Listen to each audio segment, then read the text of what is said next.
Thank you to ATPCO and ARC for having us. We're excited to be here. My name is Jay Campbell. I'm a journalist. Been covering the travel industry for 30 years, believe it or not. That's including the last 10 years at the company Dime. We focus entirely on corporate travel. So if you're interested in that, I would recommend subscribing.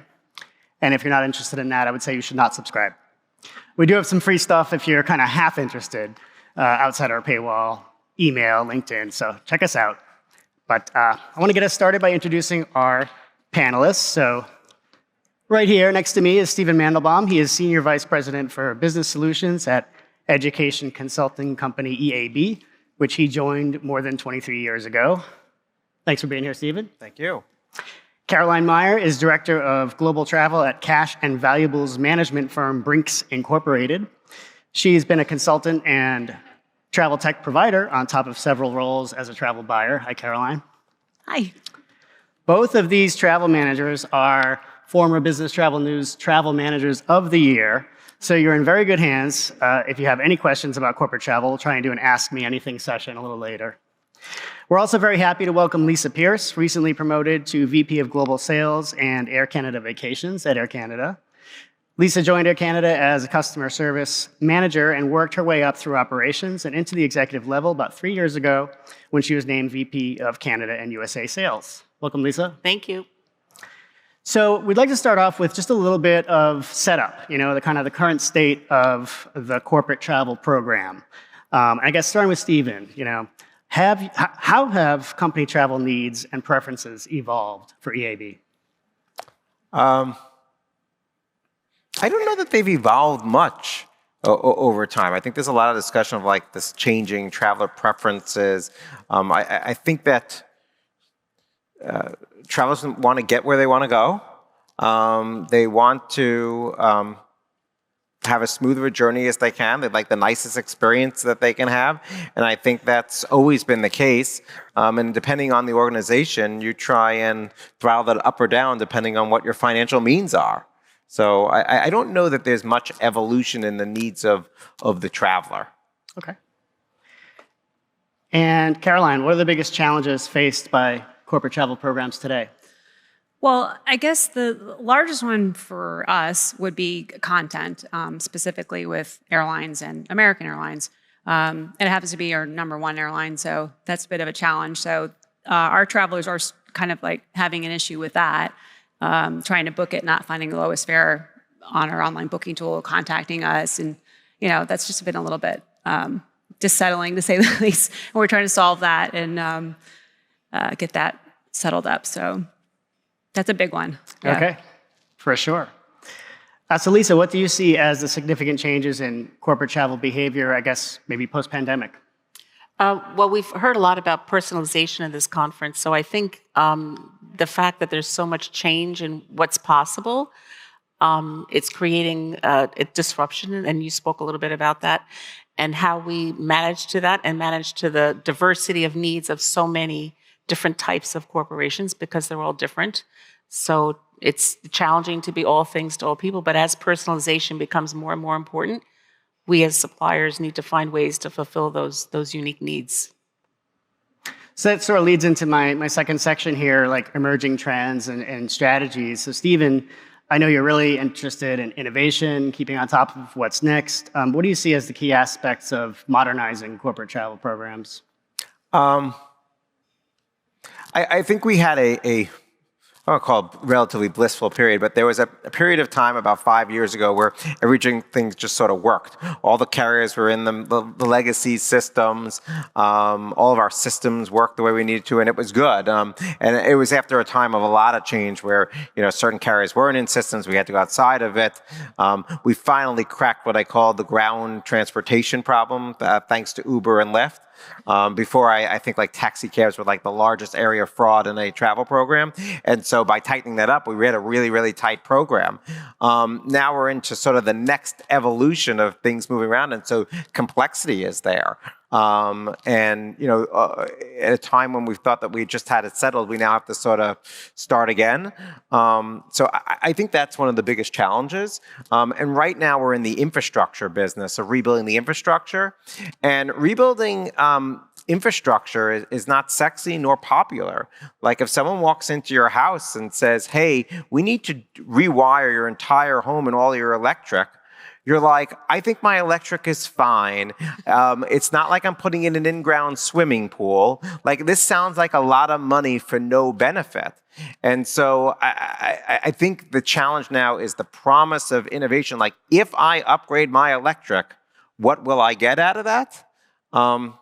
And I think we're just very early on that as a trend. I think there's possibility that we could take advantage of more appliances on the electricity just to continue that grid and things like that. But so far, there's very, very few products that are out there where you're like, oh, if I don't have the electricity rewired up, I'm going to get advantage of that. I'm going to take advantage of that.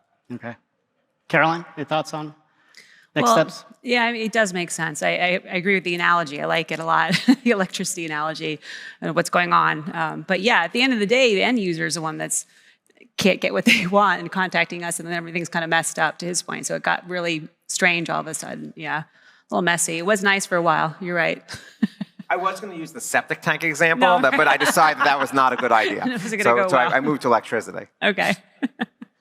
In corporate travel, you really kind of can't overstate the importance of data, right? And it's almost like, sure, there are issues with customer service or satisfaction or financials and cost management, and really, but all of it comes down to data. And so, and we just always are talking about it, right? So, it's pretty messy, right? Like, what's the kind of the situation right now? Stephen, you kind of hinted at there was a sort of a heyday when things were going well. Where are we at with data consolidation? Well, I think it's not just data, it's data and access, right? So you can have data, but you may not have access to the systems to do what you need to do with the data. And that's where I think we're getting the challenge right now. Like, I don't think collecting data is hard. There's a lot of people who sit up on stage at these sessions and say, oh, it's so hard to get data. I think there's lots of places for data. I mentioned this a ton of times. Like one of my favorite things to do when I'm sort of bored is just run through the CDF3 file for MasterCard. And it's like chock full of data in there. Like you find lots of interesting stuff people have bought on Amazon. And so I think data availability is good, but you need also the access to do things. And I think that's where we're getting some of the challenges now at NDC. Is that the data is there, but the access into the systems to do the servicing pieces and the other components, like that's not there. And that's always been a challenge in the industry. It's a challenge not in this, it's a challenge in every industry that you can have the data without the access to make the changes. But it's even more important here where time really matters, especially when you're in a disruption environment. Yeah, definitely.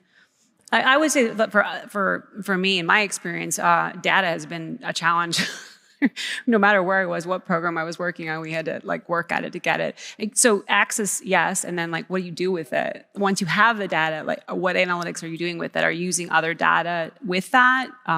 So we tend to take an approach where we pull it in and we do it internally. So we don't have a third party or the TMC do it. We would pull that data into a tool.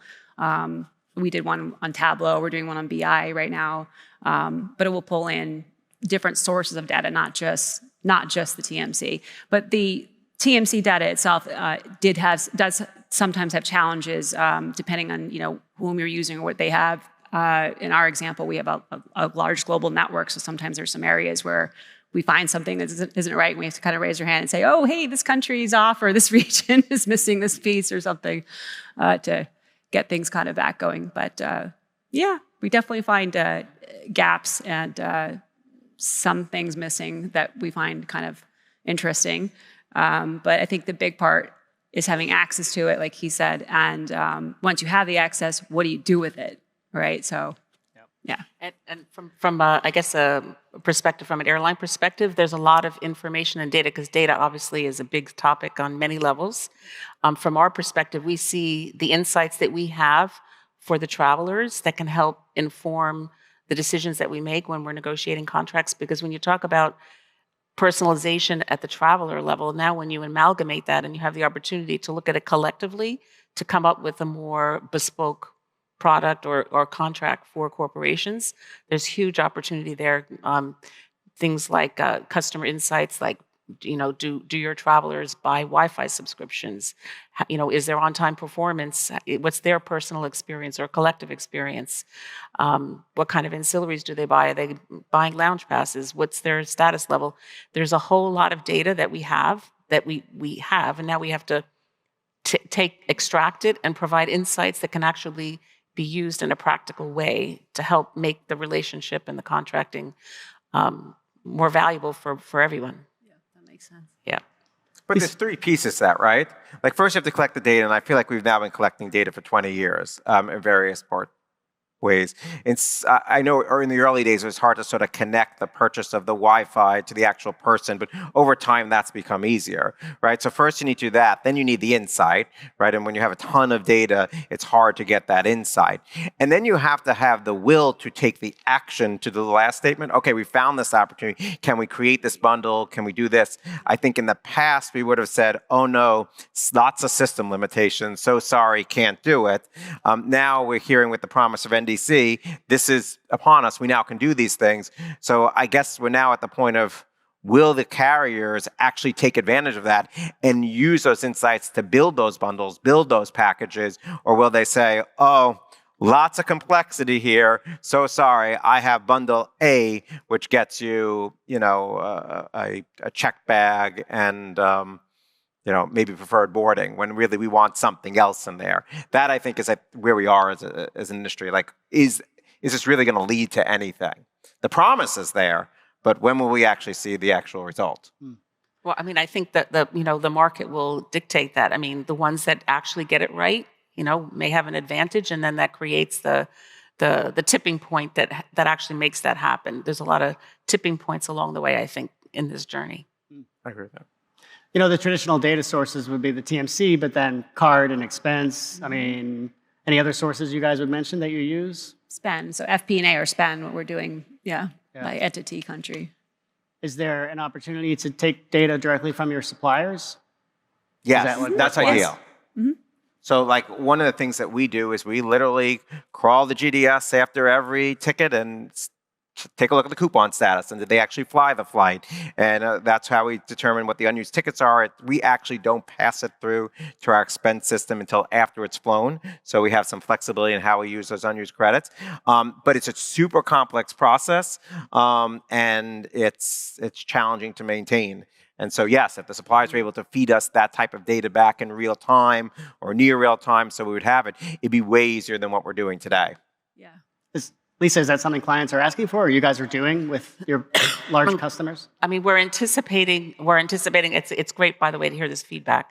We're taking all the information we have, putting it in a way that can be consumed and then used. But we're definitely looking at ways of making that process easier. Not, especially that was interesting.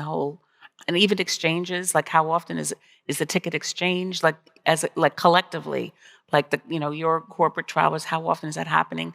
How are they transacting? Are they transactioning on mobile or checking in on a kiosk? Like all of those things have value, and different value depending on the corporation. What you value may be different than what you value. I see a lot of opportunity there. Yeah.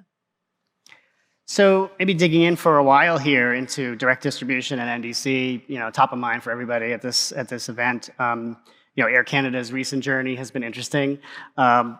From what I recall, I don't know if there's anything new since November or so. The company informed corporate accounts that they wouldn't have to pay the surcharge that had been previously announced.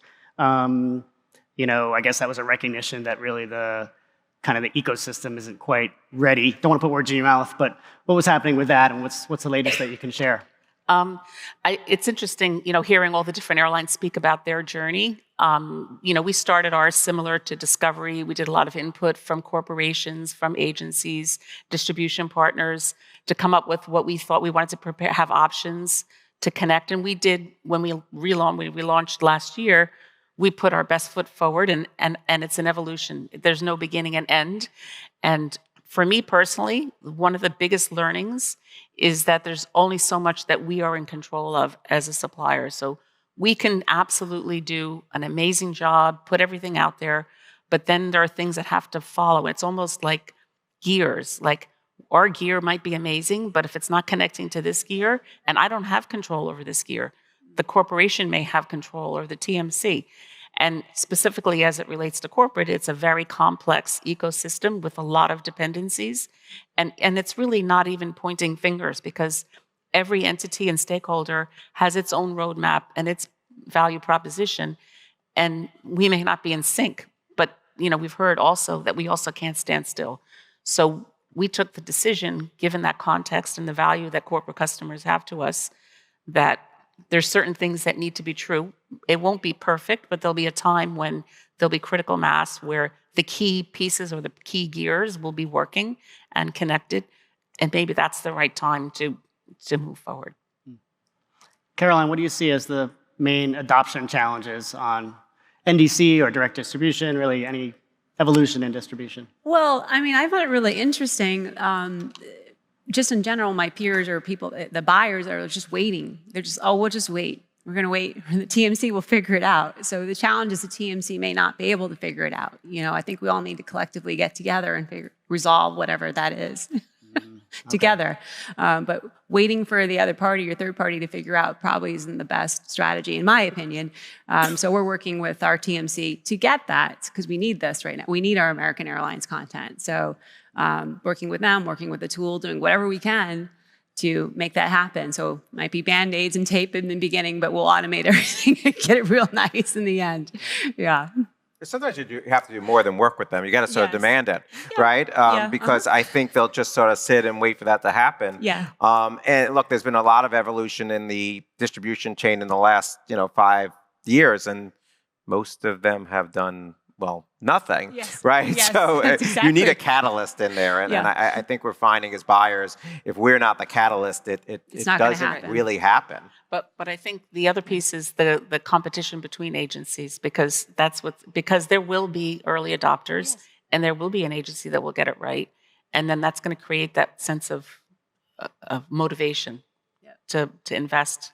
Yeah, I think it's pretty exciting to see what's happening, but it's true of anything. You need someone to go first, and then the rest eventually will follow out of necessity. Yep.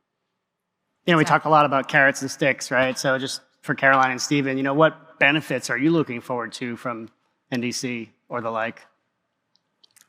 Well, you go first. Well, what are you up for? Well, for NDC, we want the content. So that's just sort of putting the genie back in the right. It's just rebuilding something you had. It was there and now it's gone. Please come back. yeah. Basically, you go ahead. No, I want the bundles, but I want the right bundle. And so I think there are. Look, I'm reformed. There was a time in my life when I was, racing for the cheapest, fare that I can do. I don't know that I want that anymore. I want the most valuable fare that I can find, or the most valuable package that I can. I do think, and I've said this, I think carriers for years in their approach to the market left lots of money on the table.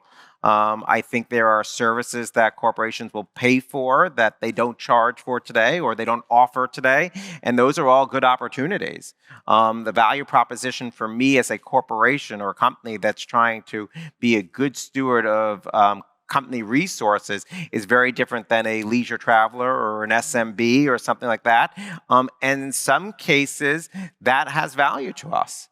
And so I think if they can get the right bundle and the right set of services and the right set of account management, I think there's actually a revenue opportunity here that they just, in the past, was solved by actually discounting, which is somewhat counterintuitive to it. Yeah, a lot of those services are provided to people with the right status, right? Elite status or whatever. So I guess I'm wondering, how much opportunity is there really for a bundle when your population may largely have, or do they? Do you have a lot of travelers who just don't have status and the bundle is for them? First of all, the number of people with status is less now, right? Because we have less road warriors, or at least the road warriors are not on the road. They're not warrioring as much, I guess. They're not in battle as frequently. So I think there's that. And I think there's just the general reality is like, and this is not what I think an airline wants to hear, but it is hard to stay on one airline. Like, the market has, different, years ago, I used to say, or someone asked me, what is the product of the airline? And I was like, transportation between A and B. That turns out to be false. It's transportation between A and B at a specific time. The schedule is the product. And so if you need a certain schedule, you may not always be able to be on, training airlines or some other, like you have to have some flexibility. And so the bundle probably does work better than people think. It's not just a status play. Okay. But getting back to the data piece, like we can tell you who has status, who doesn't, so you know what proportion of your travelers might need a bundle and what proportion don't. So you're not overpaying or overspending for something you may not need. So being that finite and that granular with data, I think helps make contracting much more efficient for everyone. And that is the promise of NDC, right? Because if I can shop and I know it's Bob, who's the traveler, and I'm looking for the bundle, in theory, if they have status on Air Canada, they'll get a bunch of things for free, and so that price will be lower, and so they'll, in theory, stay on Air Canada, where if my policy does allow them for premium economy or whatever it is, on the other carriers it would be more expensive. And so the machine sort of helps itself in that regard. It keeps them on a carrier where it makes sense. We save the money that way, but also allows us to shop the market at the same time. It is the win-win if we can get to that point. Have you guys thought a lot also about omni-channel servicing, right? So we heard this from Delta yesterday, right? The possibility that a traveler goes and changes their booking on the airline website, and today, for the most part, that's it. There's no more visibility for your partner in your department, right? So the idea that they can use NDC to bring that data back in and also even make that record like actionable for an agent. Sounds exciting, right? That seems like a great. Well, I think it's helpful because for the agency, the TMC, the agents are handling it because they can't help them. If they can see something happen, then they have to pick up the phone. So for them, that's a manual effort. So if they can do it automatic, they can do it in an automated fashion, and then GDS, that would be great.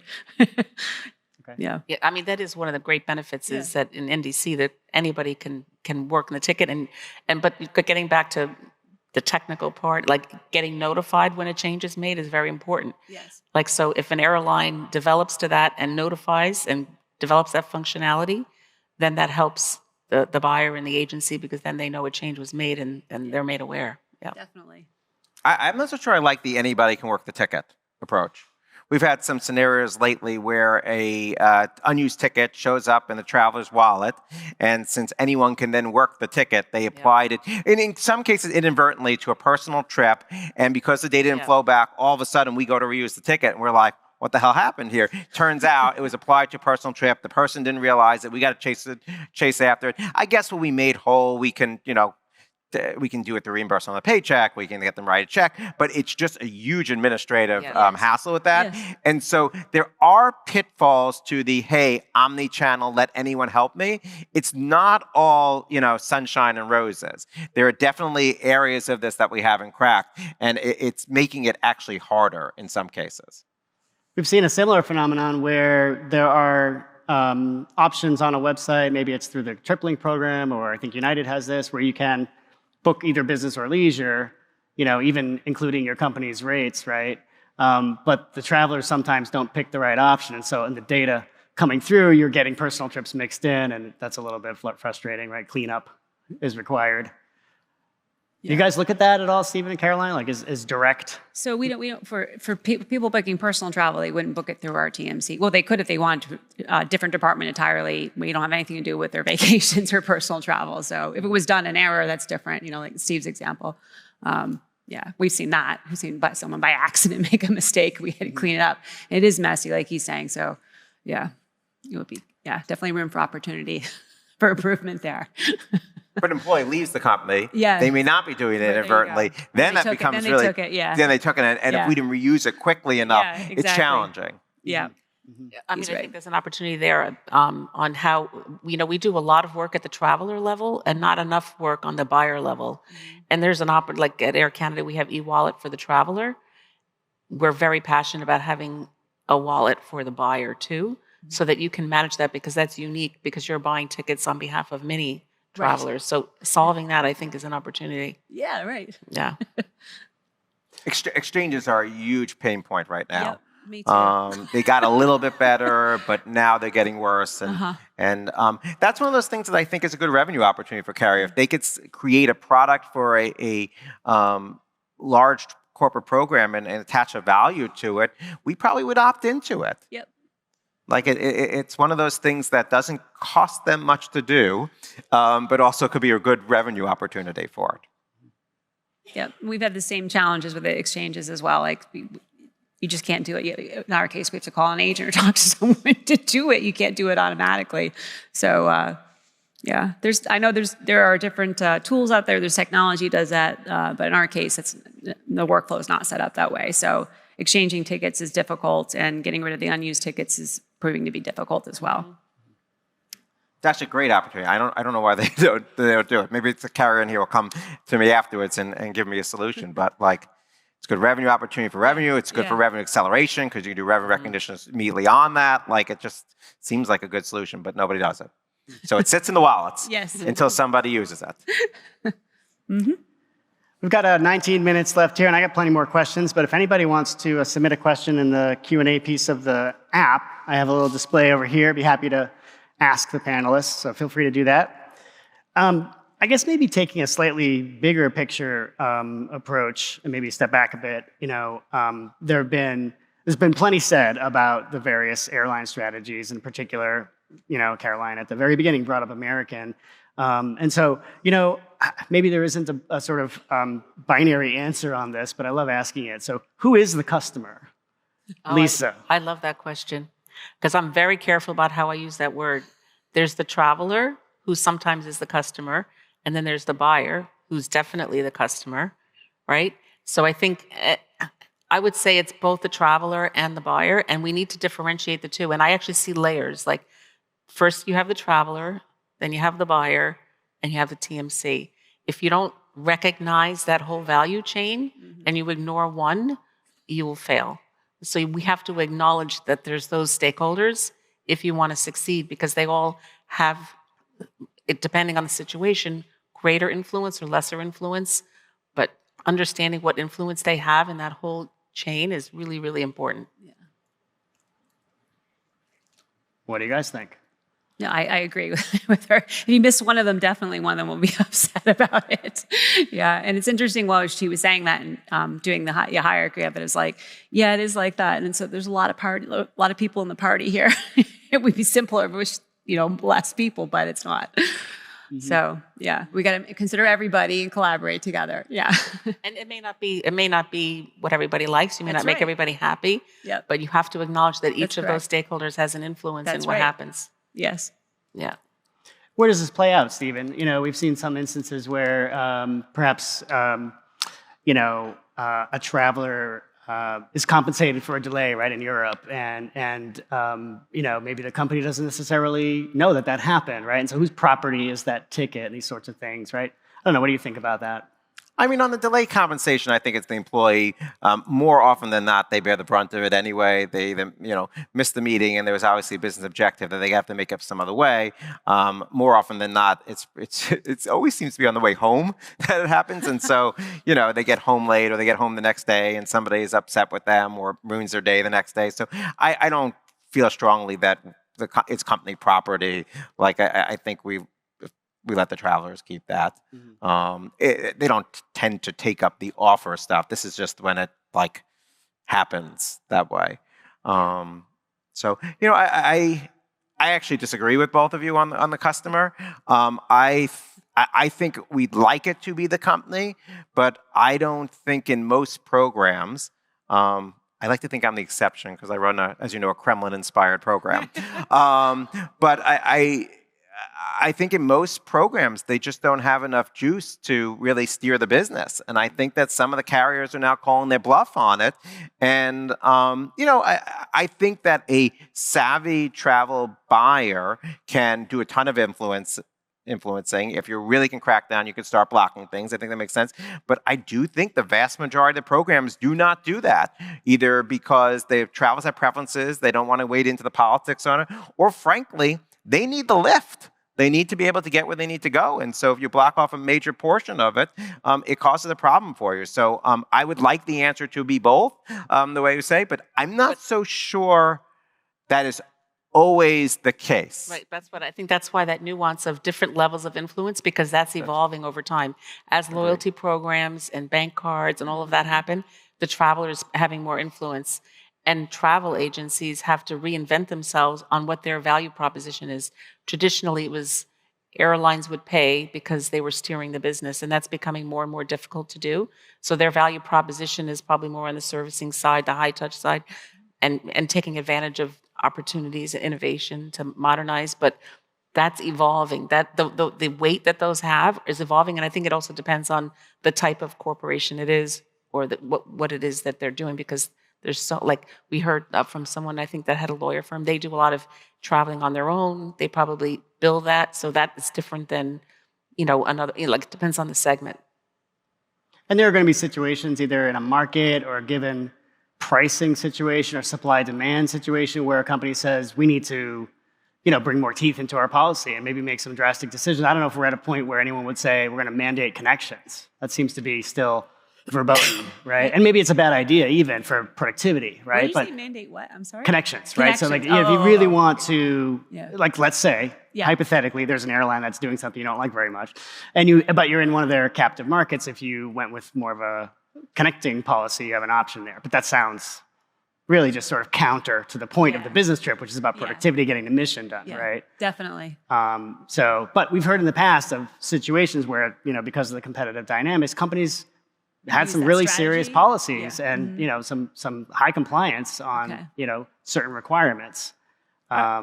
Recently, the trend has been toward sort of traveler-centric programs, employee, not benefits exactly, but in certain industries, it's very competitive for talent, so you don't want to push people away because you have a strict policy, right? There's got to be a limit. I'm just saying, like, competitively, and as kind of the market dynamics shift, it could get too expensive, right? You need to start looking at real alternatives. Sounds like we're not there yet. Well, I haven't run into that example myself, but I could see it happening. What you're saying as an example for somebody else.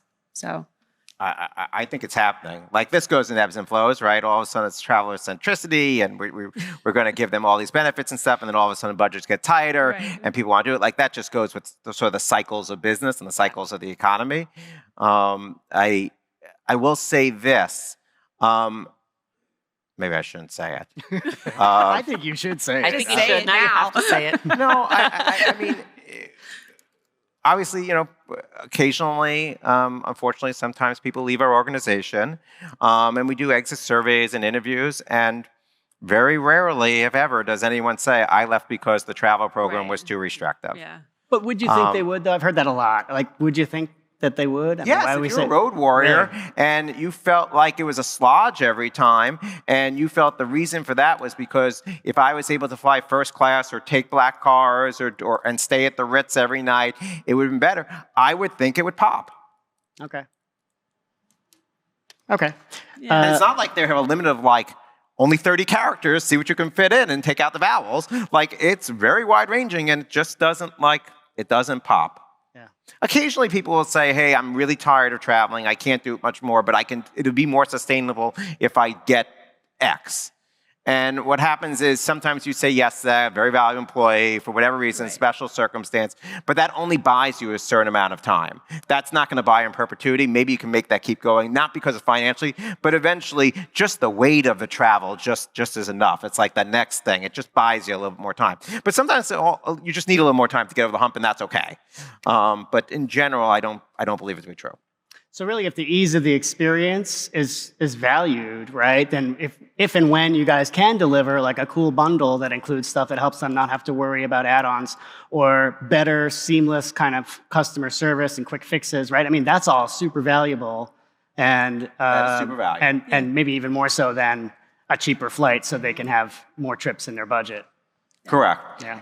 And I don't think connections are cheaper these days necessarily. Yeah, I wouldn't say that. In most major markets, that we have not found that to be the case. Yeah. Oh, that's right, Stephen. You made a change, right? Oh, that was just on the one-ways versus round trip. A little bit of a different thing. But we actually found the opposite, that plenty of people to make loyalty status were taking connections when there was a cheaper direct flight that they could have taken. But I think And we there's watch it also, now. I think there's also the dynamic of capacity constraints with, access to aircraft. Like that's going to change over time also. That's part of the market dynamics. Probably right now, there's excess demand. But going forward, as aircraft come into fleets, there's going to be more capacity. And then, so that dynamic that changes too. Yeah. The connection versus the nonstop. Right. The pricing. A couple questions have come in from the crowd. Why are exchanges manual today, and does NDC automate this process? Make me answer. Why are they manual today? Well, a lot of them. So it could just be something that's not a simple exchange. It's just complicated, and someone had to do it that way. That would number one. Number two, the technology doesn't have it. Or three, your online booking tool has it. Your TMC doesn't turn it on. It might be a policy reason. There's a number of reasons why it may not be on, or why you're not using it. Or you could have a tool that just doesn't have it, that doesn't allow you to exchange, right? So those are a number of reasons of why you wouldn't be able to exchange a ticket and have to talk to an agent to change it, or email or whatever, but a person had to touch it. I do want to say that one of the great things that came out of COVID is we had to do a lot of things at scale. There was a lot of irritants in the process that became magnified. So it was an opportunity, I can say from an airline perspective, to say, we need to fix this. This doesn't make any sense, because we saw what it meant when we had to do it at scale. Right. Yeah, like refunds.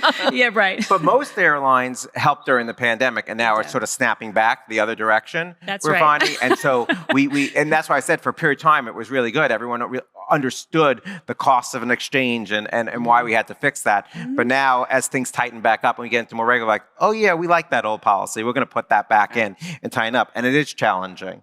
Also, the rules are complex. It depends on the carrier. More often than not, a person is not ready to exchange their ticket. Like, they don't cancel and pick a new flight at the same time. It's not like leisure. They cancel and then they hold it for another time. And so at that time, it may be different. The traveler may no longer be at the organization. The tools can't really handle it. It's one of those, like, processes without a lot of value for anyone, is my opinion. It's an opportunity.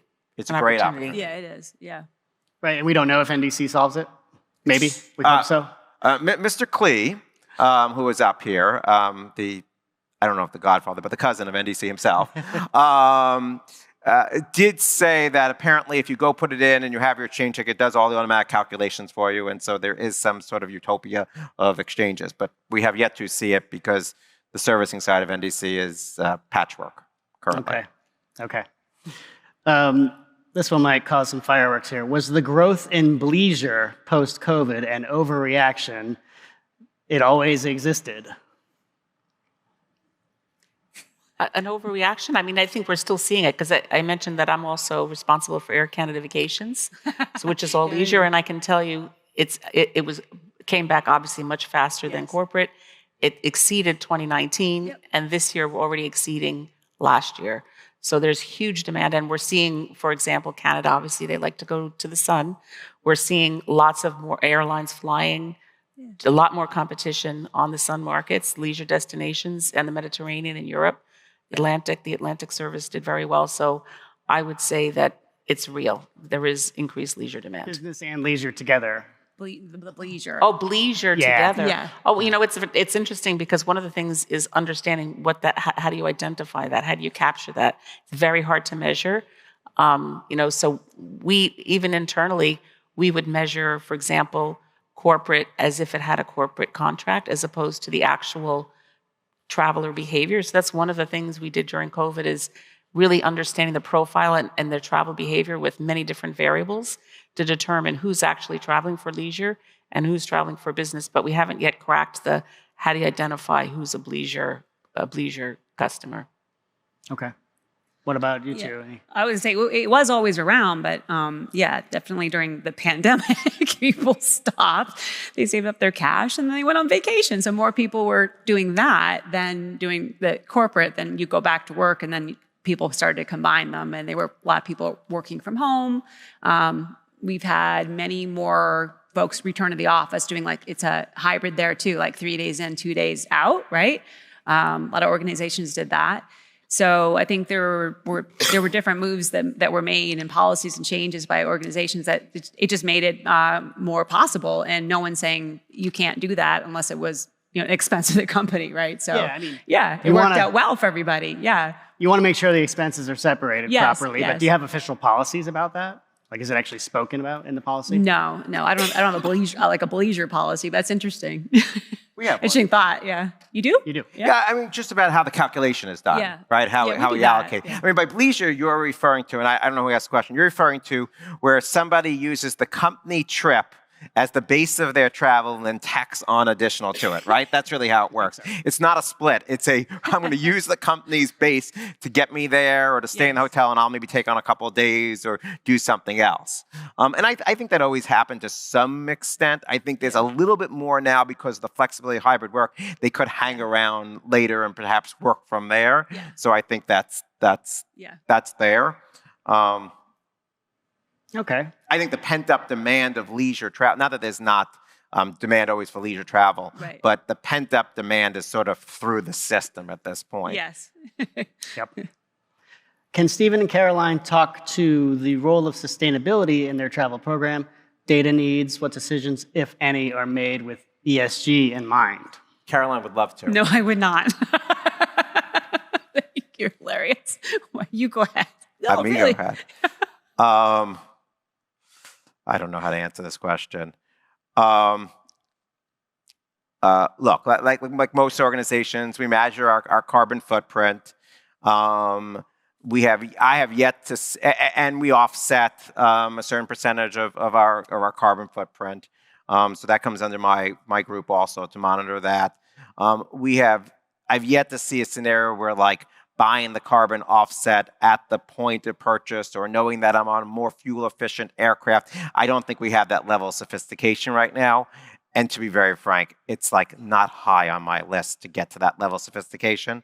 Like I've got a list of things I'd like to solve before I get to that. So I don't think we're at that point now. Yeah.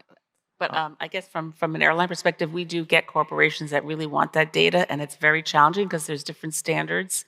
And especially, for example, we're in a joint venture with other airlines, and to the extent that we can take, because we're not all using the same system, to collect that data and present it to a corporate customer in a unified way that can be used is a challenge. But we do see a lot of requests for that information. And we are getting more data and trying to work to improve the way we deliver that to our corporations. I'll give you like a real example. In France, they made a change in the law saying that if you had 3 or less hours in travel time to take a train, don't fly. So off to right. So that's a big one. I think that was so we've had to report on that and change the way people were traveling. So. For the sustainability, so we definitely are reporting on it and watching that. And different areas of the world have different things going on. Different countries have different laws, et cetera. So that's why it was like it's a little complex of a topic, and it's also not at the top of the priority for me right now, but it's on the list. It's early days. Yeah. It's very early days. I think when we get more fuel-efficient aircraft, SAF comes down in price, and they can use it, then I think it's going to be a real differentiator because it's going to be like this airline or this flight is going to have a lot less. Right now, it's like minuscule differences. It's not enough to like move the program that much. Yeah. We have a minute and a half left. I'm going to sacrifice my brilliant conclusion in favor of this one more question. With dynamic and continuous pricing, what data do you need to understand the price comparisons at the time of purchase? At point of purchase, people want a comparison shop and they want to be able to see everything. And the first thing I brought up at the session was that we can't see everything. So, yeah. Okay. Yeah, that's my short. I'm not an RM person, and to be honest, I don't know the science behind it. But I don't know if I think Dave Bartels might have already said this in his. I love his analogy about the stock market. Mm-hmm. Like it's not real. It's about having every single price point along the way and having that available to you. I think is incredibly. It's actually pretty basic. Even our commission programs used to be on steps. Like, why would you do that when you can pay on every point along the way? We had to do it in Excel. Now we have tools that do that. Yeah. It's pretty fundamental. Yeah. Okay. But I don't know the science behind it. Any other thoughts on continuous pricing, Stephen? I don't care, because I'm gonna reshop it anyway. So for me, I treat it almost as a lead, and then we're going to go see if we can beat it or find other places. So it is a point in time. It's interesting to know what the actual travelers saw at the time, but in reality, it's just a point in time. And there's actually a lot of points in time between then and when we would finalize it. So it's not what anyone wants to hear, but the reality is we're going to reshop it. But it's going to be hard to comparison shop now. It's going to be very hard. It's going to be increasingly harder to comparison shop, especially if you're not clear what they purchased in the first place, that there were different amenities and bundles and things like that. And we get that all the time. Well, how come it's cheaper here? How come it's cheaper there? I mean, we used to be able to investigate. Now it's even harder. It's so dynamic. You can't even. It's very hard to track. So as you know, it's an interesting time in travel and in corporate travel in particular. Thank you for your attention and your questions. Please join me in thanking our great panelists. Good job, guys.